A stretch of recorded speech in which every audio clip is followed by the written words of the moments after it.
Hello and welcome to Hard Way Learning, where we look stupid so you don't have to. Today we're doing the DSG service on the RS3. It has seen some extreme abuse, extreme temperatures ranging from, below 0 to 100 degrees and a lot of rough climate and environments. So we're gonna change that out since this is a high horsepower hybrid turbo built motor car. Just to, preventative maintenance, get ahead of the curve here. It'll probably still throw a rod through the block at some point, but it'll have fresh trans fluid. So first things first, since the car is already on the ground, we're gonna take the intake off to get at the DSG filter below this intake track back there. So we'll take the intake off to get a little bit better access to that, and then we'll lift the car up and drain the fluid out the bottom. We're gonna take this integrated engineering intake out. Check out the link in the description for previous install video. It'll be right up here in the top corner somewhere. Click. Woo!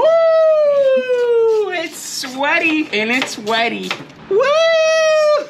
That's not so bad. Better than 0. It's better than -20. At least it doesn't hurt my hands till I cut him with a. Stay tuned in, kids. We're gonna find out what he's gonna cut his hand with today. Eric, this one's for you.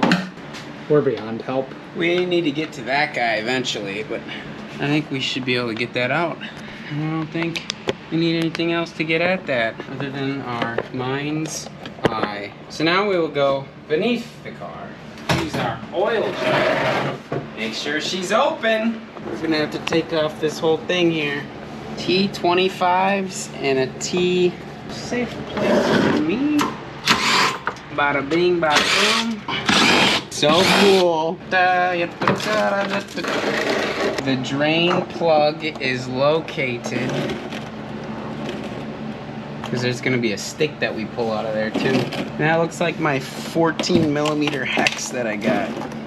She's 1/2 inch. If you want to know how to remove your horse carbon front lip, first you must go 187 miles per hour. That'll get it loose for you. And then surprisingly left the rest of the bumper unscathed. Oh yeah. Oh, You'll be fine. look at how nice and clean that is. But you know what? It's seen some heat, so it's probably broken down, and it's good to service it a third of the way through its life, just to be safe, especially when you're really rootin', tootin' and a scootin'. Alright, so now we come into here with a 8mm, which you only hand tighten. It's like an overfill tube. You want your DSG to be warm when you drain it. I was just reading that 45 degrees C is the magic number, supposedly. So we will take this out. This will be fun to watch. Alright, the top filter appears to be like a 24mm. I used an adjustable wrench, just like so. We'll loosen that off, put a new filter in there, and then you fill from the bottom. So now that we have the bottom draining, we're gonna take this oil filter housing off. Or suck that fits in here. Check the plate form, see if you can fit anything in there because I would adapt it. You have a small adjustable wrench.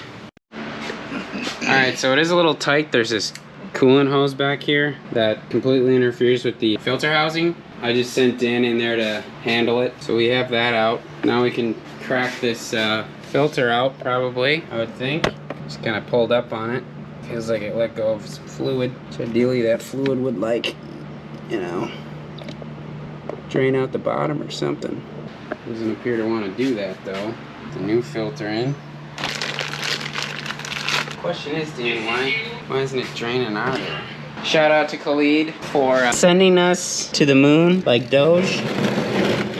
Is it gonna leak out of? I think you're supposed to do this one before. Oh, well, we didn't do that. It's the overflow tank. Nice. Oh gosh. Oh geez. Oh mans. 8mm triple square. Oh. Alright, we were sent a manual from our boy. So we found another thing to drain. It's the overflow. I think it's maybe part of the mechatronic unit. Oh, it's warm. The snorkel allows the fluid to get over there. But we're gonna drain this, and then hopefully that filter housing drains as well. We also heard that maybe the breather, if you apply a vacuum to the breather, that will drain that filter housing. So we'll have to figure out how to apply some vacuum to that at some point. Oh yeah! Well! So we couldn't figure out how to get that housing to drain, so we forced it to drain with a little pump action. This is also what we're gonna have to use to fill it. You need to have a pump to fill it from the bottom. You gotta buy a little adapter. You let everything drain. You put this guy back in, tighten her down to 3 Newton meters, or basically finger tight, if you ask me. And then we'll fill from the bottom. We'll probably put this guy back in. Got a new crush washer on there. Still don't know what these guys are for. They live to die another day. That's what I say. I wonder what the torque spec on this guy is. Look at all that DSG fluid on the garage floor. Yeah, we'll have to clean that up. Alright, the 8mm triple square is a 20 Newton meter torque specification. So we got that buggered up right there just perfectly. We'll wipe the fluid away. Then we're going to put our snorkel back in. That is 3 Newton meters, if you can believe it. If you can believe it. Hey, a 1/4 inch socket also fits perfectly in there if you're getting lazy. Getting Patrick Swayze. Oh! So you want to put the snorkel back in because this allows the rest of the transmission, the mech unit, as they say, to fill. Good night, light. 8mm hex on there. We're going to crank this way down to 3 Newton meters. There's 3 Newton meters right there. Now we can put our adapter on. Alright, we have our fill adapter. We're gonna put 6 liters in before we turn the car on. It's gonna be a lot of pumping. Did you put the filter in already? No, that's a good point. Gotta put the filter in first. You really gotta wedge that in.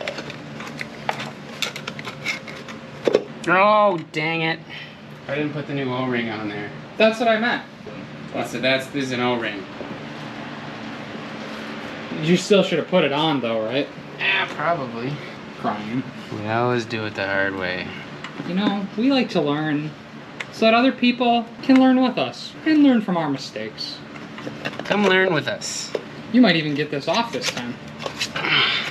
We're gonna get the old pick. See, what you want up with a fan is a metal bladed fan with no cage on it. It's a hard way learning experience waiting to happen. I got 4 stitches the other day. Didn't get that on film. Just trying to do something quick on the old Miata, you know? Missed opportunity. And if you paint the car red, you can't see the blood. That's why this car's kind of red. From all of our blood. Alright, we've got a new filter on there. Into the woods. Into the woods. High quality, hard way learning content. We've got the old adapter screwed in there. Kyle's pumping within an inch of his life. Oh my god, my arms are tired. Never thought that would have happened. Why don't you go into the half-empty one instead of filling it so that when I put the tube in, it overfills? What half-empty one is there? Wasn't one of these already empty? Oh, and you fucking topped off all the full ones? Yeah, I don't want to wait that long. Is half-empty more optimistic in this scenario, or is half-full more optimistic? Lincoln, comment below.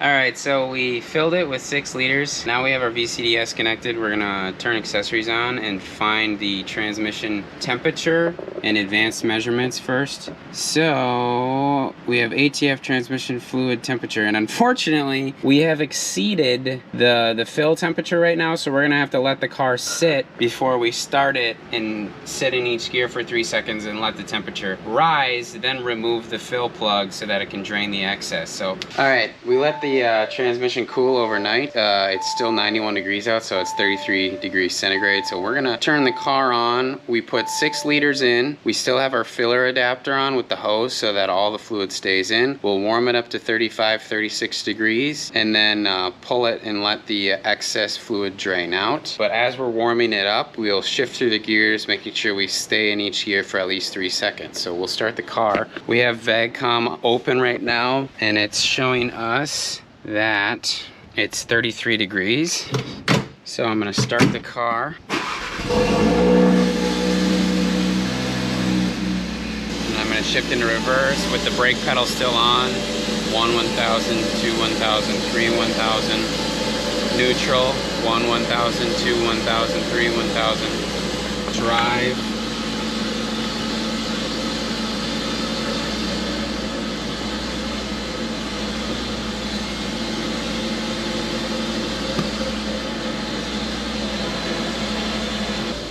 it's already getting warm.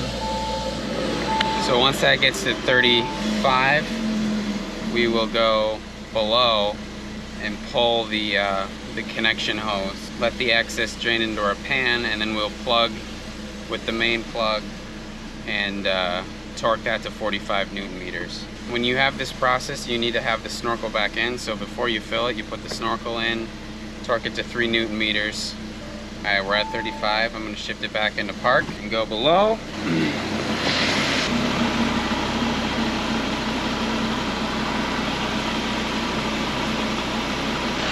As you can see, the excess is bleeding off.